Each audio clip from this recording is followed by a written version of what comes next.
Cette vidéo, c'est pour l'objectif de vous présenter comment utiliser le fonctionnement connecté par Telnet pour connecter à vos switches. Voici la topologie qu'on utilise. Tout d'abord, on connecte le switch et le PC avec un câble console qui s'est connecté avec le port console du switch. Et l'autre câble UTP, c'est pour utiliser pour connecter le câble réseau et le port Ethernet du switch. L'adresse IP du PC, c'est 192.154/24 et l'adresse qu'on utilise pour switch, c'est VLAN 1.1.1.1/24. Tout d'abord, on utilise la connexion console pour configurer l'adresse IP du switch.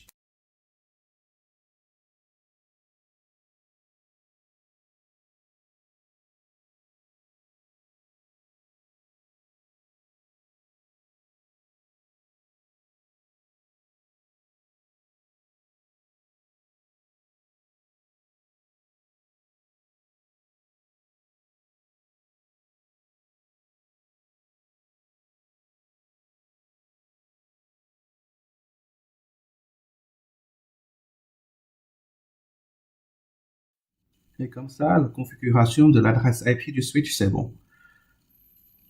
Alors, l'adresse IP du PC, c'est ça. Ensuite, nous devons garantir la connectivité entre le switch avec votre PC.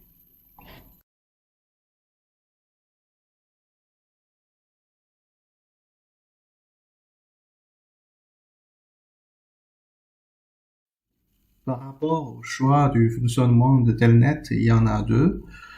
Nous pouvons choisir de s'identifier qu'avec le mot de passe ou avec l'identifiant, le mot de passe. Commençons par le premier. Étape 1. Tout d'abord, activer le fonctionnement Telnet. Deuxièmement, configurer le mot de passe sous VTY015. Troisième étape, voilà, configurer le mot de passe pour Enable. Et c'est parti, la configuration.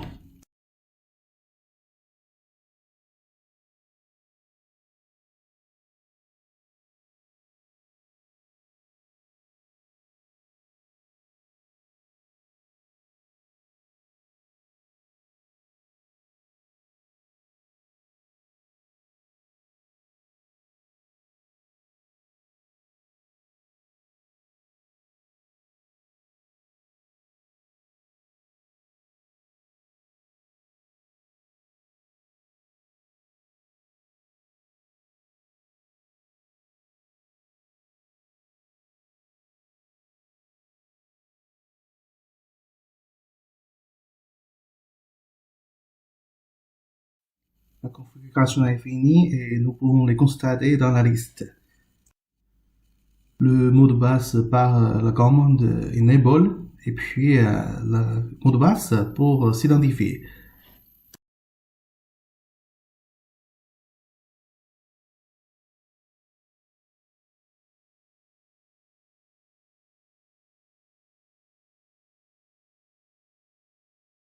Par la suite, nous pouvons créer une nouvelle connexion par CQCRT ou PuTTY à l'adresse 111 pour connecter au switch. Saisissons le mot de passe pour s'identifier et puis le mot de passe pour la commande Enable. Et on peut utiliser la commande Who pour montrer.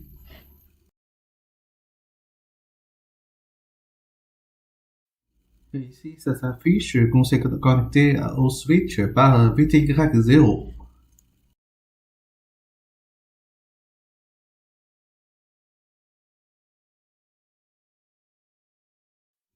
Deuxième choix, s'identifier par le mot de passe et l'identifiant en même temps. Deuxièmement, créer un utilisateur local, c'est-à-dire un identifiant et son mot de passe. Ici, le paramètre pour classe, il y en a Manager et Network. Quand on choisit Manager, nous pouvons utiliser les services comme SSH, Telnet, Console, FTP, Web et Netconf. Au contraire, si on choisit Network, nous pouvons utiliser les services comme .NX, PPP, Xcore. Parce que notre objectif aujourd'hui, c'est de configurer Telnet. Donc, nous choisissons le paramètre manager.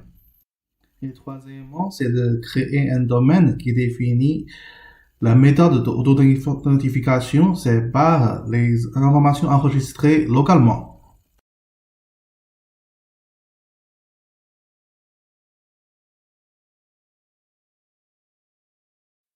Et puis, c'est sous VTY, on appelle ce domaine. À la fin, la dernière étape, c'est de configurer un mot de passe pour la commande enable.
Et voilà, c'est comment nous nous connectons au switch par l'identifiant et le mot de passe. Et finalement, pour désactiver la connexion par Telnet, nous pouvons utiliser la commande Telnet Server Disable.